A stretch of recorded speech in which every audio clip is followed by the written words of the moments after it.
تو لیکن یہ اسٹیٹمنٹ صرف ظاہر ہے اسی صورت آ سکتی ہے اگر ان کی ملاقات ہو جائے. بہرحال دوسری طرف جو پی ٹی آئی کا ورکرز کنونشن تھا لاہور میں، اس کی ضرور تھوڑی سی بات کریں گے. ایک تو ایکسٹراڈنری بات اس میں یہ تھی کہ لاہور میں یہ ورکرز کنونشن منعقد ہوا. عالیہ حمزہ صاحبہ کی جو محنت ہے وہ نظر آتی ہے لاہور میں. اب کوئی بھی عمران خان صاحب کی ہیئرنگ ہو، وہاں پہ آپ کو لوگ نظر آتے ہیں. ورکرز کنونشن ہے تو ورکرز نظر آئے ہیں. پارٹی کی کچھ ایکٹیویٹیز سٹارٹ ہوئی ہیں، تو یہ ایک ان کا کریڈٹ تو ہے. اور پھر جو ایک اور اس میں خاص بات تھی وہ یہ تھی کہ عمران خان صاحب کی بہنیں یہاں پر خود آئیں اور انہوں نے اس کنونشن سے خطاب کیا. تو علیمہ خان صاحبہ جو ہے انہوں نے جو خطاب کیا، ان کا خطاب بڑا امپورٹنٹ تھا. اس کی وجہ یہ تھی کہ علیمہ خان صاحبہ نے بہت ہی آپ سمجھ لیں کہ نپے تلے انداز میں علی امین گنڈا پور صاحب کی وہ اسٹیٹمنٹ جو وہ پچھلے 2-3 مرتبہ آن کیمرہ دے چکے ہیں، جس میں وہ یہ بات کر رہے ہیں کہ جی ہم ہتھیار اٹھائیں گے اور ہم ٹھوکیں گے اور جناب ہم بھی دفاع کا حق رکھتے ہیں اور اب ہم آپ کو بتائیں گے اور یہ وہ. تو اس ٹائپ کی جو وہ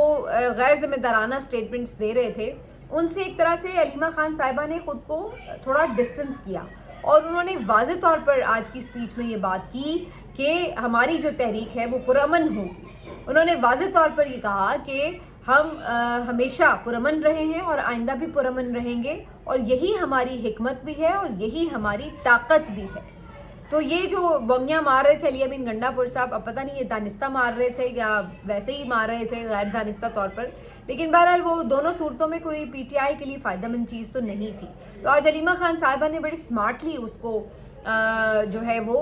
بڑے واضح انداز میں اس بات کو کلیئر کیا کہ احتجاج اور مزاحمت ضرور ہوگی، لیکن بالکل یہ پرامن رہے گی اور کوئی ہمارا ہتھیار اٹھانے کا پلان نہیں ہے. اور اس کے ساتھ اس میں جو جوش و خروش تھا وہ دیدنی تھا، بڑے نعرے وارے لگ رہے تھے. اور جب لوگوں نے یہ نعرے لگائے کہ کون بچائے گا پاکستان، عمران خان عمران خان، تو اس پہ علیمہ خان صاحبہ نے کہا کہ پاکستان کو تو عمران خان ضرور بچائے گا انشاءاللہ، لیکن عمران خان تو اس وقت جیل میں ہے، اسے کون بچائے گا. تو اس کے اوپر سب نے نعرے لگانے شروع کیے کہ جوانیاں لٹائیں گے، خان کو بچائیں گے. تو پھر اس پہ علیمہ خان صاحبہ نے کہا کہ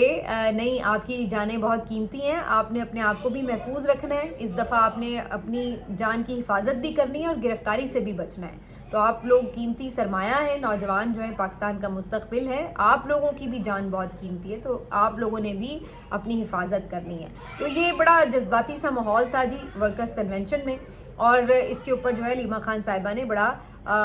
سمارٹلی کھیلا. میں یہ سمجھتی ہوں کہ جو علیمہ خان صاحبہ کو اگر آپ اوور آل دیکھیں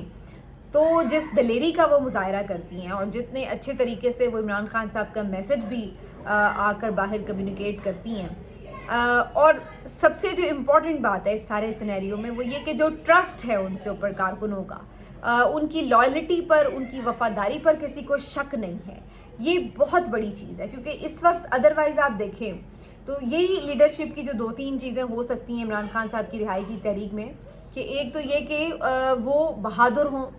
اسٹیبلشمنٹ کے پریشر میں آئے بغیر کام کر سکتے ہوں، اور دوسرا لوگوں کا ٹرسٹ ہو، ان کی کال پہ لوگ نکل سکیں، اور تیسرا یہ کہ ان کو کوئی لالچ نہ ہو، کوئی کمزوری ان کی نہ ہو.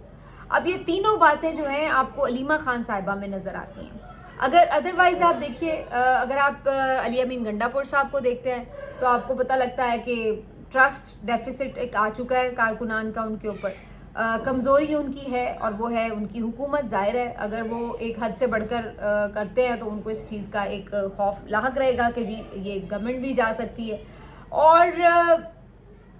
دلیری کے اوپر جو انہوں نے لاسٹ 2 اس پہ کیا ہے وہ آپ کے سامنے ہی ہے. اسی طرح اگر آپ کوئی اور پی ٹی آئی کا اس وقت لیڈر دیکھیں جو فرنٹ فٹ پر ہیں تو ان میں سلمان اکرم راجہ صاحب ہیں، عمر ایوب صاحب ہیں. لیکن کیا سلمان اکرم راجہ صاحب کے حوالے سے آپ یہ کہہ سکتے ہیں کہ کارکنوں کا ٹرسٹ تو ان کو ہے؟ ان کو آپ یہ بھی دیکھ سکتے ہیں کہ جی وہ ایک دلیر آدمی بھی ہیں، لیکن ظاہری سی بات ہے وہ بھی ایک کوئی پرٹیکولر سیاستدان اس طرح سے نہیں ہے کہ وہ بہت نزاکت کے ساتھ چیزوں کو دیکھ سکیں اور ایک سیاسی حکمت عملی بنا سکیں. تو ان تمام تر چیزوں میں جو مجھے ایک اس وقت اگر کوئی لگ رہی ہے شخصیت تو وہ صرف علیمہ خان صاحبہ کی لگ رہی ہے. یا بشرا بی بی ہو سکتی تھی یا علیمہ خان ہو سکتی تھی. اب بشرا بی بی صاحبہ تو آلریڈی چونکہ خود قید میں ہیں، تو علیمہ خان صاحبہ جو ہیں وہ ایک ایسی شخصیت ہو سکتی ہیں موجودہ تناظر میں کہ جو اس تحریک کو، اس احتجاج کو باہر رہ کے لیڈ کر سکتی ہیں. وہ ظاہر ہے سنسیئر بھی ہیں خان صاحب سے، ان کو لوگ ٹرسٹ بھی کر رہے ہیں اور وہ چیزوں کو بہت اسمارٹلی ہینڈل کرنا بھی جانتی ہیں. دو چار ان کے اسٹیٹمنٹس ہیں کہ جس پہ آپ کہہ سکتے ہیں کہ یہ اسٹیٹمنٹس ان کے اتنے وہ نہیں ہیں مدبرانہ، لیکن جنرلی میں نے انہیں ہمیشہ بہت کیلکولیٹڈ اور بڑی اچھی گفتگو کرتے دیکھا ہے. تو میرے خیال سے یہ پی ٹی آئی کے بینیفٹ میں ضرور ہے، اگرچہ اس کے اوپر یہ کویشچن آتا ہے کہ جی یہ موروثیت والی یہ وہ کہانی، لیکن اس کو پی ٹی آئی لیڈرشپ کے ساتھ اگر آپ نتھی نہ کریں اور اس کو صرف عمران خان کی جو رہائی ہے اس کے ساتھ کنیکٹ کریں کہ یہ صرف احتجاج اس حد تک ہے کہ عمران خان کی رہائی کے لیے، تو پھر اس کو جو ہے وہ آگے لے کے چل سکتی ہیں. تو اس صورت میں میرے خیال سے بے شک یہ ان کی عمران خان صاحب کے لیے کوئی آئیڈیل سچویشن نہیں ہوگی اور وہ یہ نہیں چاہیں گے، لیکن میرے خیال سے اس کے علاوہ شاید اس وقت کوئی آپشن بھی نظر نہیں آ رہا. یہ میں تو اپنی ایک ذاتی رائے سمجھتی ہوں، آپ اس کے اوپر اپنی رائے بالکل دینے کا حق رکھتے ہیں. اب آ جاتے ہیں جی جو انٹرنیشنل سینیریو میں چیزیں چل رہی ہیں. تو ایران اور اسرائیل کی جو جنگ ہے اس کے اوپر تھوڑی بات ہو جائے. ایک تو پہلی بات یہ ہے کہ جی جنگ زور و شور سے جاری ہے. اسرائیل نے اب باقاعدہ طور پر شہری آبادیوں کو بھی نقصان پہنچانا شروع کر دیا ہے اور ایسے ٹارگٹس پہ بھی حملے کیے ہیں کہ جہاں پر کوئی اس بات کا خدشہ نہیں تھا کہ یہاں سے کسی قسم کا کوئی ان کو حملے کا خدشہ تھا یا کوئی ان کی تنصیبات تھیں، ایسا کچھ نہیں تھا. لیکن اس کے باوجود بھی انہوں نے ایسی جگہوں پہ بھی حملے کیے جو شہری آبادیاں تھیں اور اب جو ڈیتھ ٹول ہے وہ 300 سے اوپر جا چکا ہے ایران میں. اس کے علاوہ آج انہوں نے سرکاری جو ٹی وی چینل ہے ان کا اس کے اوپر بھی اٹیک کیا ہے اور یہ چونکہ نشریات لائیو چل رہی تھیں، ایک خاتون اینکر جس کی بہت زیادہ تعریف ہو رہی ہے اور بالکل میرٹ پر تعریف بنتی ہے ان کی، وہ جس طرح سے اپنی ٹرانسمیشن کنڈکٹ کری تھی اور اس دوران ایک دم اٹیک ہوا ہے اور وہ سارا منظر جو ہے ظاہر ہے کیمرے کی آنکھ نے محفوظ کیا. ایک دم سے جیسے ایک ارتعاش ہوا، ایک لرزہ طاری ہوا اور پھر دھماکے کی آواز بھی آتی ہے اور پھر وہ جو خاتون اینکر ہیں کوئی یہ نہیں کہ چیخ کے ڈر کے اور ایسے وہ بالکل حواس باختہ ہو جائیں، وہ بڑے آرام سے وہ اٹھ کے کرسی سے اٹھ جاتی ہیں کہ جب وہ ہوا ہے اور وہ کہتی ہیں کہ جی یہ اٹیک ہو گیا ہمارے ٹی وی چینل پہ بھی، اور اس کے ظاہر ہے فوراً بعد پھر کچھ دیر کے لیے ٹی وی کی جو نشریات ہیں وہ منقطع ہو جاتی ہیں اور پھر کچھ ہی دیر میں میرا خیال ہے ہارڈلی آدھے گھنٹے میں 20-25 منٹ میں وہ نشریات بحال ہوتی ہیں اور پھر وہی خاتون اینکر واپس آ کے اپنی سیٹ پہ بیٹھتی ہیں اور اس کو کنٹینیو کرتی ہیں. تو یہ جو دلیری کی ایک نئی مثال ہے یہ آج نظر آ رہی ہے کہ کس انداز سے آپ دیکھیے عام طور پر دیکھا جائے کہ کہیں دھماکہ ہو تو بندہ وہاں سے 2 منٹ نہ لگائے نکلنے میں کہ جی بس نکلیں اور کسی سیف جگہ پر پہنچیں، لیکن وہ خاتون اینکر نے جس بہادری کا دلیری کا مظاہرہ کیا، ہر کوئی ان کو آج سلام پیش کر رہا ہے، سلیوٹ کر رہا ہے کہ بھائی یہ بڑے اپنے اعصاب کو کنٹرول کرنے کی بات ہوتی ہے اور ایسے موقع کے اوپر دوبارہ آپ آ کے اپنی سیٹ پر بیٹھیں اور اسی کانفیڈنس سے پھر سے کام شروع کریں، بلکہ اس سے پہلے سے زیادہ جذبے سے انہوں نے کام شروع کیا. تو دیٹ شوز کہ جو ایرانی آپ کی قوم ہے اس کے اندر ایک جذبہ ہے اور وہ لوگ نڈر لوگ ہیں اور انہوں نے بڑی دلیری کے ساتھ جو ہے وہ سارے اس سچویشن کو فیس بھی کیا اور سٹل کر رہے ہیں. تو یہ کافی آج ویڈیو بھی وائرل ہوئی تھی ایرانی خاتون اینکر کی، اور اس کے ساتھ ساتھ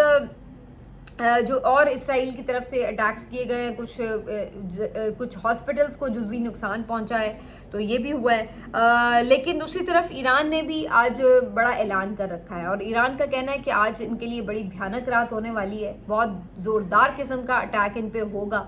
اور سرپرائز مل سکتا ہے. یہ بھی کہا جا رہا ہے کہ ابھی جب میں ریکارڈ کرنے لگی تھی ویڈیو تو میں یہ خبریں دیکھ رہی تھی کہ نیا انہوں نے میزائل کا ایک پورا جو حملہ ہے وہ لانچ کیا ہے اسرائیل کے اگینسٹ، اور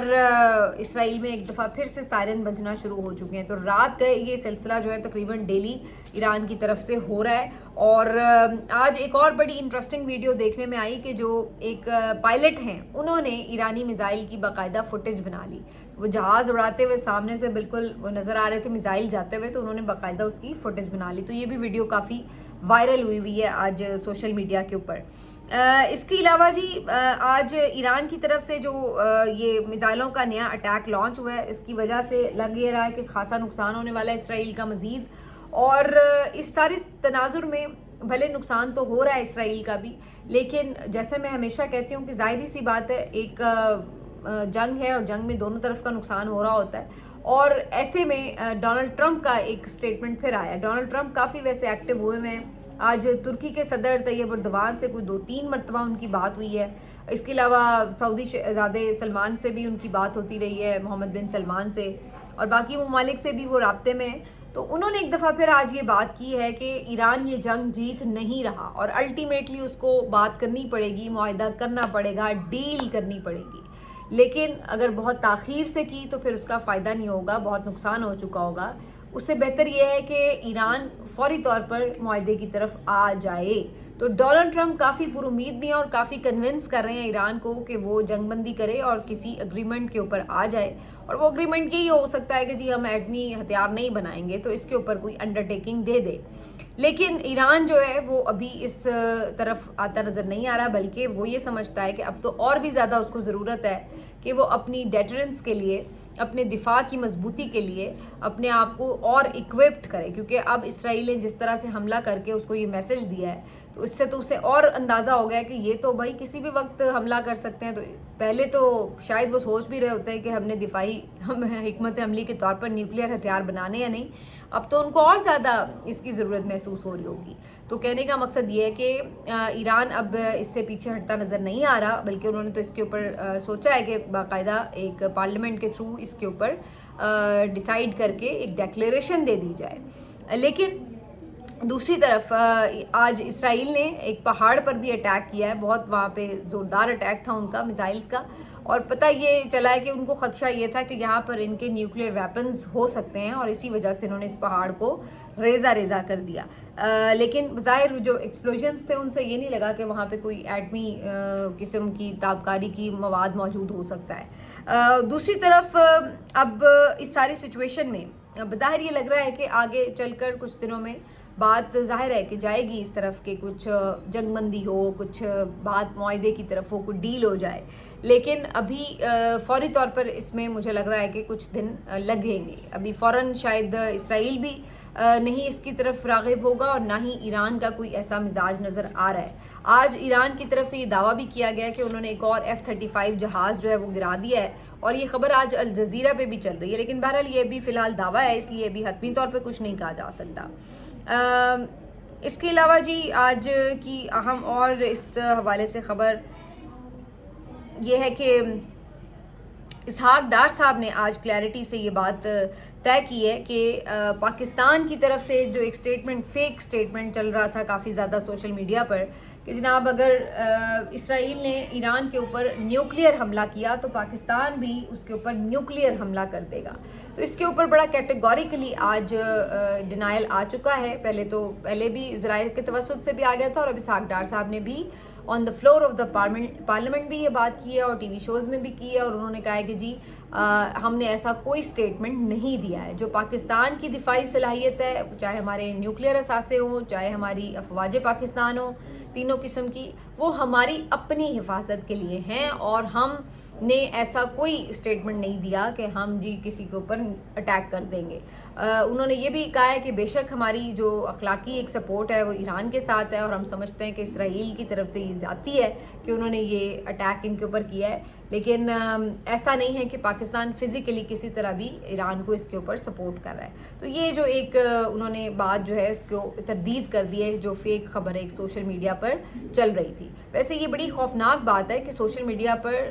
اس لیول کی چیزوں کے اوپر بھی فیک خبریں اس طرح پھیلائی جاتی ہیں, کیونکہ دیکھیے یہ معاملات جو ہیں ملکی سلامتی سے جڑے ہوئے ہیں. اگر اس کو کوئی سچ میں نے دیکھا AI جنریٹڈ ویڈیوز میں بھی اس طرح کی چیزیں چلا دی گئی ہیں, تو آپ اندازہ لگائیے کہ اگر اس کو کوئی سوچ کر یہ ایک بن جائے سارا نیریٹو کہ جناب واقعی پاکستان کوئی ایٹمی حملہ کرنے جا رہا ہے اسرائیل کی طرف, تو یہ تو بالکل ایک ڈیفرنٹ سینیریو بن جاتا ہے, اور یہ تو پاکستان کے ساتھ اسرائیل کی وار شروع ہو جائے گی. تو یہ بڑا ایک عجیب و غریب معاملہ ہے کہ جہاں جنگ شروع ہوتی ہے وہاں پر فیک نیوز کا ایک بھرمار شروع ہو جاتی ہے. ایسی ویڈیوز چل رہی ہیں جو کہ بہت ساری AI جنریٹڈ ہیں, بہت ساری تو ایویں ویڈیو گیم سے اٹھا کے لوگ چلا رہے ہیں, اور کوئی پرانی چلا رہا ہے, کوئی کسی اور جگہ کی ایویں چلائی جا رہے ہیں, جی یہ گرا دیا, وہ ہو گیا, یہ وہ. تو اس چیز کے لیے بہت احتیاط کرنے کی ضرورت ہے کہ اس طرح بالکل فیک نیوز پھیلتی ہیں, فیک چیزیں چل رہی ہوتی ہیں, تو بالکل ایک الگ قسم کا جو ہے یہاں پر ایک کرائسس جو ہے وہ بن جاتا ہے. تو جب بھی آپ کوئی چیز اس طرح کی سوشل میڈیا اگر آپ یوز کرتے ہیں اس کو آگے فارورڈ کریں, تو کم از کم جنگ کے حالات میں, سلامتی سے متعلق معاملات میں اس چیز کو خاص طور پر دیکھنا چاہیے کہ یہ صحیح ہے یا نہیں ہے, اور اس کو بغیر کسی تصدیق یا تحقیق کے نہیں پھیلانا چاہیے. تو میں نے تو کافی احتیاط سے کوشش کی ہے, جتنی بھی اس پہ میں رپورٹنگ کر رہی ہوں, چاہے میں اپنے ولاگز میں کر رہی ہوں یا ٹویٹر پہ بات کروں, تو میں دونوں صورتوں میں کافی محتاط رہ کے بات کرتی ہوں, اور آپ کو میں دونوں سائڈ کا ورژن بھی دے دیتی ہوں, اور کوشش ہوتی ہے کہ اسی چیز کے اوپر بات کی جائے جو کہ کم از کم کنفرمڈ ہے یا مصدقہ ہے. تو بہرحال دیکھتے ہیں آگے چل کے اس سارے معاملے کے اوپر کیا صورتحال کس کروٹ بیٹھتی ہے. ملتے ہیں آپ سے اگلے ویلاگ میں, اپنا خیال رکھیے, اللہ حافظ.